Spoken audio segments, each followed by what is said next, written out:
வணக்கம் ஃப்ரெண்ட்ஸ். பாண்டியன் ஸ்டோர்ல என்ன நடக்குதுன்னு ஒரு நட பார்த்துட்டு வரலாம் வாங்க. மயிலு யாருக்கும் தெரிஞ்சிடக்கூடாதுன்னு அவங்க அம்மாவையும் அப்பாவையும் மாடிக்கு கூட்டிட்டு வந்து பேச, கரெக்டா மீனாவும் ராஜியும் கேட்டுட்டு வந்துடுறாங்க. என் நகையில முக்காவாசிக்கு மேல கவரிங் நகை தான். அதான் வீட்ல இருக்கவங்க கண்டுபிடிச்சிருவாங்களோன்னு பயந்தேன்னு மயிலு சொல்றாங்க. மீனாவும் ராஜியும் பயங்கர அதிர்ச்சியா பாத்துக்கிட்டு இருக்காங்க. என்ன மயிலு நீ பேசிட்டு இருக்கேன்னு அவங்க அம்மா கேட்க, உண்மையை பேசிக்கிட்டு இருக்கேம்மா. என் நகையில 8 சவரனோ என்னமோ தான் தங்கம். மீதி எல்லாமே கவரிங் தான். எனக்கு அதுல எது கவரிங் எது தங்கம்னு கூட தெரியாது. நாங்க சொல்லிக்கிற அளவுக்கு வசதி எல்லாம் ஒண்ணும் இல்ல. எங்க அப்பா பெரிய பிசினஸ் எல்லாம் ஒண்ணும் பண்ணல. அப்பப்போ கிடைச்ச வேலைக்கு போவாரு. சாப்பாட்டுக்கே கஷ்டப்பட்டு தான் குடும்பத்தை நடத்துறோம் அப்படின்னு மயிலு எல்லாத்தையும் சொல்லிட்டு இருக்க. மயிலு, என்ன பேசுறோன்னு தெரிஞ்சுதான் பேசுறியா? கொஞ்ச நேரம் வாயை மூடிட்டு இருக்கியான்னு அவங்க அம்மா அதட்டுறாங்க. தெரிஞ்சுதாம்மா பேசுறேன்னு மயிலு சொல்ல, நாங்க இப்பதாம்மா வசதியா இல்ல, ஒரு காலத்துல நாங்க நல்லாதாம்மா இருந்தோம்னு அவங்க அப்பா சொல்றாரு. அப்பா, என்ன கொஞ்சம் பேச விடுங்கப்பா அப்படிங்கிற மயிலு கண்ணை தொடச்சுக்கிட்டு, 5-6 வருஷமா எனக்கு கல்யாணம் பண்ணி வைக்க முயற்சி பண்ணினாங்க. நகை நட்டு போடவோ இல்ல கல்யாண செலவு பாத்துக்கவோ எங்களுக்கு வசதி இல்லாம கல்யாணம் எதுவும் அமையல. எனக்கு வேற வயசாகிட்டே போகுது. எனக்கு பிறகு ஒரு தங்கச்சி இருக்கிறா. அவ வாழ்க்கையும் பார்க்கணும் இல்ல. அதனால வேற வழி இல்லாம எக்கச்சக்க பொய்ய சொல்லி கவரிங் நகையெல்லாம் போட்டு எனக்கு கல்யாணம் பண்ணி வச்சுட்டாங்க. பொய் சொல்லி கல்யாணம் பண்ணாலும் கல்யாணம் ஆகி வந்ததுல இருந்து என் மனசாட்சி உறுத்திக்கிட்டே தான் இருக்கு. ஒவ்வொரு நாளும் எப்ப மாட்டுவேன், எப்ப என் வாழ்க்கை தலைகீழா மாறும்னு பயந்துகிட்டே தான் இருக்கேன். என்னமோ நெருப்பு மேல நிக்கிற மாதிரி இத்தனை நாள் நான் நின்னுகிட்டு இருந்தேன். நாங்க சொன்ன பொய்யெல்லாம் என்னைக்காவது ஒரு நாள் வெளியில வரும்னு எனக்கு தெரியும். இம்புட்டு சீக்கிரமா வெளியே வரும்னு நான் எதிர்பார்க்கல. யார்கிட்டயும் எதுவும் சொல்லாதீங்க. என் நகை விஷயத்த ரகசியமா வச்சுக்கோங்கன்னெல்லாம் நான் சொல்ல மாட்டேன். உங்களுக்கு என்ன தோணுதோ அதை பண்ணுங்க. உள்ள போய் மாமா கிட்ட அத்தை கிட்ட எல்லார்கிட்டயும் சொல்லுங்க. எனக்கு எந்த பிரச்சனையும் இல்ல. இதுக்கு மேல என்னால பயந்து பயந்து இருக்க முடியாது. அப்படியே நெஞ்சு வலி வந்து போய் சேர்ந்துருவேன் போல இருக்கு. நீங்க சொல்லுங்க, எனக்கு பிரச்சனை இல்ல அப்படின்னு அழுகையோட ஒரு உறுதியோட சொல்லி முடிச்சிடுறாங்க மயிலு. ஏண்டி, உனக்கு கொஞ்சமாச்சும் அறிவு இருக்கா இல்லையா? இவங்க போய் சம்மந்திக்கிட்ட சொன்னாங்கன்னா உன் வாழ்க்கையே முடிஞ்சு போயிரும்டி. அப்புறம் வாளா வெட்டியா வந்து நம்ம வீட்ல நீ உட்கார்ந்துருவ. அதுக்கப்புறம் சுடர் வாழ்க்கை என்னாகும்னு கொஞ்சமாவது யோசிச்சு பாத்தியா அப்படின்னு அவங்க அம்மா கேட்க, அதெல்லாம் யோசிச்சு நான் முள்ளு மேலேயே நடந்துட்டு இருக்க முடியாதுமா. நீங்க போங்க, நீங்க போய் சொல்லுங்க போங்க அப்படின்னு மயிலு சொல்ல 2 பேரும் அப்படியே திகைச்சு போய் நிக்கிறாங்க. இங்க பாருங்க, அவ ஏதோ வருத்தத்திலயும் பயத்திலயும் வாய்க்கு வந்ததெல்லாம் பேசிக்கிட்டு இருக்கா. நீங்க உள்ளர போய் எதுவும் சொல்லிராதீங்க. மயிலோட வாழ்க்கையே நாசமா போயிடும் அப்படின்னு அவங்க அம்மா சொல்ல, இம்புட்டு பெரிய பொய்ய சொல்லி கல்யாணம் பண்றது தப்பு இல்லையா அப்படின்னு மீனா கேட்க, பாக்கியம் வாயடிச்சு போய் நிக்கிறாங்க. தப்புதாம்மா. நாங்க என்ன ஆசைப்பட்டா பொய் சொன்னோம்? விதிமா, எங்களுக்கு என்ன பண்றதுன்னே தெரியல அப்படின்னு அவங்க அப்பா சொல்ல, ரொம்ப அதிர்ச்சியா இருக்கு அப்படின்னு மீனா சொல்ல, நம்ம வீட்ல இந்த பணம் நகை வரதட்சணை இதெல்லாம் பெரிய விஷயமாவே எடுத்துக்க மாட்டாங்கக்கா. ஒரு பவுன் நகை கூட இல்லாம தான் நான் இந்த வீட்டுக்குள்ள வந்தேன். இப்ப வரைக்கும் யாராவது ஒருத்தர் அத பத்தி ஏதாவது பேசி இருப்பாங்களா? பேச மாட்டாங்க. எங்களால 8 சவரன் தான் போட முடியும்னு நீங்க உண்மையை சொல்லியிருந்தா கூட இந்த கல்யாணத்தை நடத்தி வச்சிருப்பாங்கக்கா. நீங்க இம்புட்டு பெரிய பொய்ய சொல்ல வேண்டிய தேவையே இல்ல அப்படின்னு ராஜி சொல்றாங்க. தப்புதான், என்ன பண்றது, பொய் சொல்லிட்டோம். இப்போ மாட்டவும் செஞ்சுட்டோம். இனிமே பண்ணின தப்ப திருத்த முடியாதுல்ல. உங்களுக்கு என்ன தெரிஞ்சதோ அதை அத்தைகிட்டையும் மாமா கிட்டையும் சொல்லிடுங்க. நான் வருத்தப்பட மாட்டேன்னு மயில அழுதுகிட்டே சொல்ல, மீனாவும் ராஜியும் ஒருத்தர் ஒருத்தர் பாத்துக்கிறாங்க.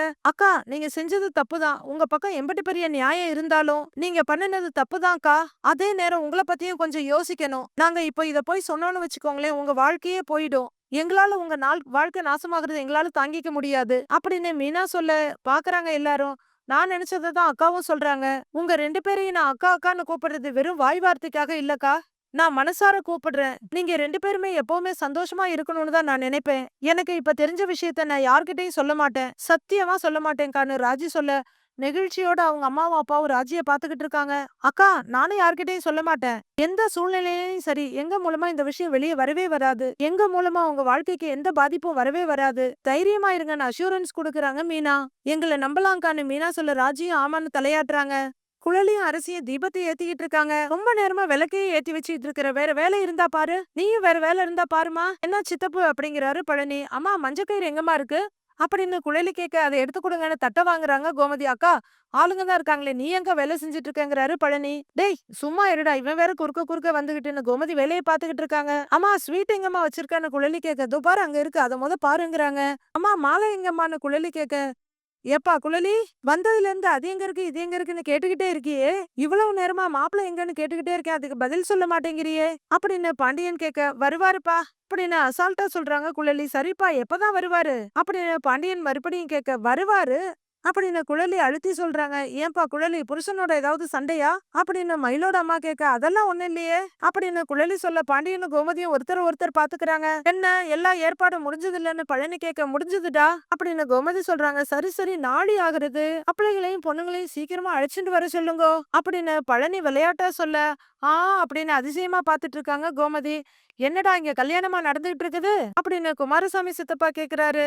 மாமா, நானும் 3 ஆம்பள பிள்ளைங்கள பெத்து அதுல ஒருத்தன் கல்யாணத்த பாக்குற குடுப்பினை தான் எங்க 2 பேருக்கும் கிடைச்சது. மீதி 2 பேர் கல்யாணத்த நானும் இவளும் பார்க்க முடியாமயே போயிருச்சு.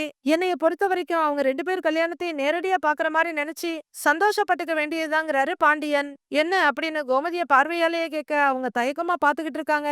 நிறைய தாம்பாலம் வச்சு அதுல நிறைய சீர்வரிசைங்க வச்சிருக்காங்க. பழம், பூவு, பிஸ்கட், ஸ்வீட்ஸ், வளையல் அப்படின்னு நிறைய தட்டு வச்சிருக்காங்க. வர்றவங்க எல்லாம் கும்பிடுறாங்க. பொண்ணுங்க மாப்பிள்ளையும் 3 ஜோடியும் வந்து உட்கார்ந்துருக்க. இந்தாப்பா பொண்ணு மாப்பிள்ளைங்க எல்லாம் முதல்ல மாலையை மாத்திக்கங்கிறாரு குமாரசாமி. இதுக்கு தான் ஒரு பெரிய மனுஷன் வேணுங்கிறது அப்படிங்கிறாரு பழனி. ஆரம்பிக்கிறதுக்கு ஒரு ஆளு வேணும்ல அப்படின்னு பழனி சொல்ல, அரசி செல்லமா அடிக்கிறாங்க மாமாவ. கரெக்டா சொன்னீங்க சித்தப்பன்னு பழனி சொல்ல, எத்தனை விசேஷத்தை பார்த்திருப்போம். குமாரசாமி சித்தப்பு சொல்றாரு, இந்தா இத கொண்டு போய் உங்க அண்ணன் கிட்ட கொடுன்னு மாலை இருக்க தட்ட கோமதி கொடுக்குறாங்க அரசி கிட்ட. என்னடா வாயெல்லாம் பல்லா இருப்பேன்னு பாத்தீங்க, சிரிக்கவே மாட்டேங்கிறீங்கன்னு கேக்குறாரு பழனி. ஒரு அண்ணன் கைய மாலையை அரசி எடுத்து கொடுக்குறாங்க. மயிலு ஒரு தவிப்பா அவங்க அம்மாவை பார்க்க, ஒன்னும் பிரச்சனை இல்ல அமைதியா இருன்னு ஜாட காட்டுறாங்க அவங்க. மயிலும் லைட்டா சிரிச்சிட்டு சரின்னு ஒத்துக்குறாங்க. போட்டோகிராஃபர் போட்டோ எடுக்க சரவணன் முதல்ல மயில் கழுத்துல மாலையை போடுறாரு. மயிலும் சரவணன் கழுத்துல மாலையை போடுறாங்க. அடுத்து செந்தில் மீனா ஜோடி, ராஜி கதிர் ஜோடின்னு எல்லாரும் மாலையை போட்டுக்கிறாங்க. பாண்டியனும் கோமதியும் கண்ணுல கண்ணீரோட இத பாத்துக்கிட்டு இருக்காங்க. தாலிய செயின்ல கோத்துடலாமா சம்மந்தின்னு மயிலோட அம்மா கேட்க, ஏய் அதை இங்க குடுடின்னு குழலிக்கிட்டு தாம்பாளத்தை வாங்குறாங்க கோமதி. அம்மா பார்த்து கவனமா பண்ணுமா, செயின் எல்லாம் இருக்குங்கிறாங்க குழலி. எல்லாம் எனக்கு தெரியும்டி, இதை எடுத்து கொடுன்னு கோமதி சொல்லிட்டு மாத்தி கோக்குறாங்க. போட்டோகிராஃபர் போட்டோ எடுத்துக்கிட்டு இருக்காரு. என்னப்பா என்ன இன்னும் மாப்பிள்ளைய காணோம் அப்படின்னு பாண்டியன் கேட்க, அவருக்கு ஏதோ முக்கியமான வேலை வந்திருக்கும்னு நினைக்கிறேன்ப்பா, வர முடியாதுன்னு சொல்லிட்டாரு அப்படின்னு குழலி சொல்ல, பாண்டியன் புரியாம பாக்குறாரு. ஏமா இத இப்ப சொல்ற, முதல்லயே சொல்லியிருந்தா நாங்க யாராவது ஒருத்தர் போன் பண்ணி மாப்பிள்ளைய வர வச்சிருப்போம்ல அப்படின்னு பழனி கேட்க, யார் கூப்பிட்டாலும் வர முடியாதுன்னு சொல்லிட்டாரு. அவருக்கு வேலைதான் முக்கியம்னு போயிட்டாரு இல்ல, போகட்டும் என்ன இப்போ அப்படின்னு குழலி சொல்றாங்க. பாண்டியன் புரியாம பாத்துட்டு இருக்காரு. கோமதி கோத்துக்கிட்டு இருக்காங்க. ஒவ்வொரு ஜோடியும் அவங்கவுங்கள பாத்துக்கிறாங்க. இங்க பாருங்கன்னு ஒரு செயினை கோமதி காட்ட, கோமதி ரொம்ப நல்லா இருக்கு கோமதி, அங்க வச்சிருங்கிறாரு பாண்டியன். 3 தட்டு வச்சு 3 தட்டு மேலையும் தேங்காய், அது மேல திருமாங்கல்யம் செயினோட வைக்கிறாங்க. ஏமா குழலி, தாலிங்கள் எல்லாம் எடுத்து தம்பிக்கிட்ட குடுமா ஆரம்பிக்கிட்டோங்கிறாரு குமாரசாமி சித்தப்பா. இந்தடா தொட்டு கும்பிட்டுட்டு தாலியை எடுத்துக்கடான்னு குழலி கொடுக்க, ஒவ்வொருத்தரா எடுத்துக்கிறாங்க செயினை கையில. அரசு அச்சத அரிசியை கொடுத்துட்டு வந்துகிட்டு இருக்காங்க. செந்திலே, கதிரு, உங்க 2 பேரோட கல்யாணத்தை பார்க்க முடியலன்னு உங்க அப்பா ரொம்ப வருத்தப்பட்டுட்டு இருந்தாரு. இததான் உங்க கல்யாணமா நினைச்சுக்க போறாராம் அப்படின்னு பழனி சொல்ல, பாண்டியன் நெகிழ்ந்து போய் பாத்துக்கிட்டு இருக்காரு.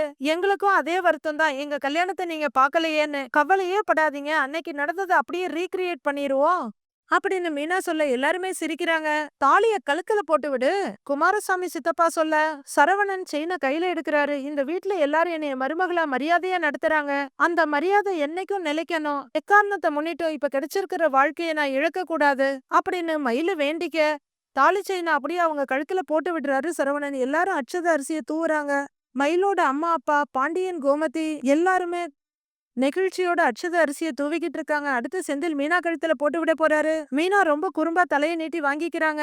மீனா செந்தில பார்த்து கண்ணடிக்க, அவரும் குறும்பா அவங்களையே பாத்துக்கிட்டு இருக்காரு. அடுத்தது ராஜி தவிப்பா பாத்துட்டு இருக்க. கதிர் செயின் எடுத்து ராஜி கழுத்துல போட்டு விடுறாரு.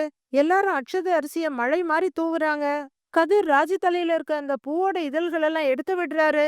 ராஜியும் ஒரு மாதிரி நெகிழ்ச்சியா பாத்துட்டு இருக்காங்க. அண்ணே போட்டோகிராஃபர் அண்ணே, போட்டோ நல்லா எடுங்க, நிஜம் கல்யாணம் மாதிரியே இருக்கணும் அப்படின்னு மீனா சொல்ல, ஓகே மேடம்னு சிரிச்சுக்கிட்டு அவரும் போட்டோ எடுக்கிறாரு. சூப்பரா எடுத்துருவோன்னு அவரு சொல்ல, இன்னைக்காவது வாயை மூடிட்டு கொஞ்சம் சும்மா இருக்கலாம்ல அப்படின்னு கோமதி கேட்க, சும்மா அப்படின்னு முகத்தை அழகு காட்டுறாங்க மீனா. அடுத்து மயிலோட கழுத்துல இருக்க தாலியில குங்குமம் வச்சு விடுறவரு அப்படியே கைய சுத்தி வந்து நெத்திலையும் வச்சு விடுறாரு சரவணன். அப்படியே நிஜம் கல்யாணத்துல நடக்கிற மாதிரியே எல்லா சடங்குகளும் நடக்குது.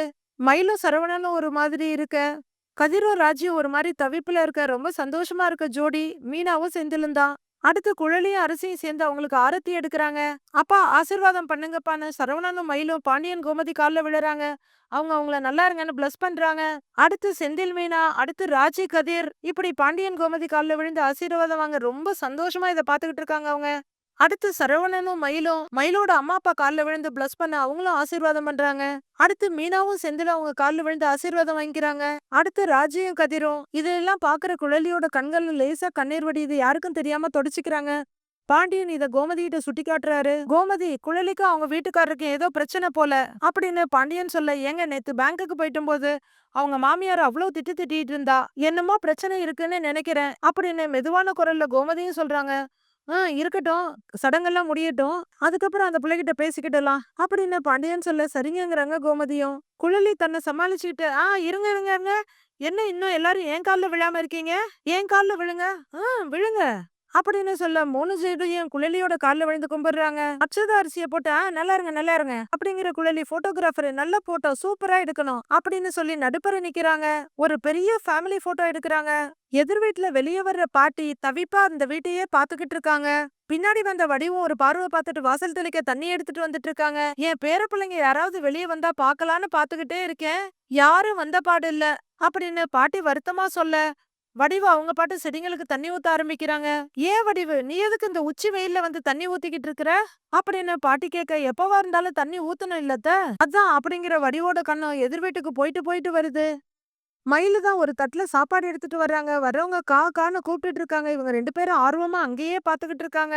மயிலு விடாம காக்காவை கூப்பிட்டுக்கிட்டே இருக்காங்க. காக்காவுக்கு தட்டோட சாப்பாடு வச்சுட்டு வர்ற மயிலு திரும்பி வர்றப்ப அப்படியே எதிர் வீட்டை பாக்குறாங்க. அவங்க ஒரு சிரிப்போட அவங்கள பாக்க, வடிவு எதையும் கண்டுக்காத மாதிரி செடிங்களுக்கு தண்ணி ஊத்த ஆரம்பிச்சிடுறாங்க. பாட்டி மட்டும் சிரிச்சுட்டு பிளஸ் பண்றாங்க.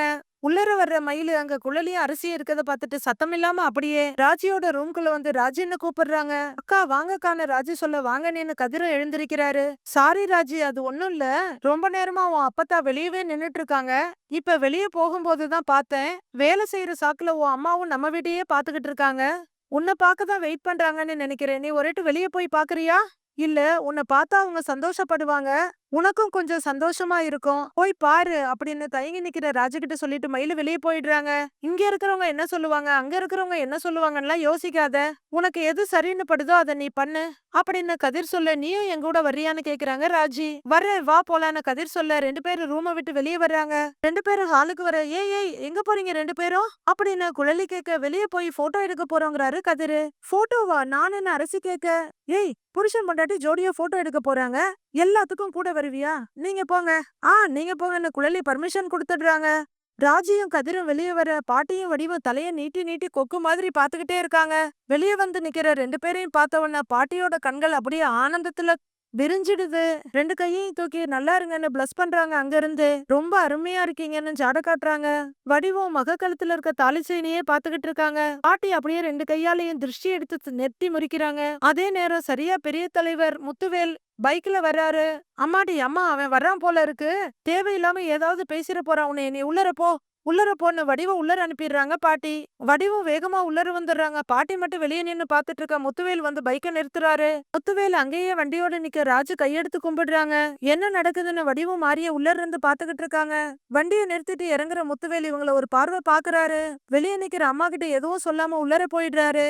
ரொம்ப தளர்ந்த நடையோட ஹாலுக்குள்ள வரவர் அங்க நிக்கிற வடிவையும் மாரியையும் பாக்குறாரு. எல்லாரும் ஏதோ ஒரு உணர்ச்சி வேகத்துல நெகிழ்ச்சியோட நின்னுட்டு இருக்காங்க. மீதி என்ன நடக்குதுன்னு நாளைக்கு பார்க்கலாம் ஃப்ரெண்ட்ஸ்.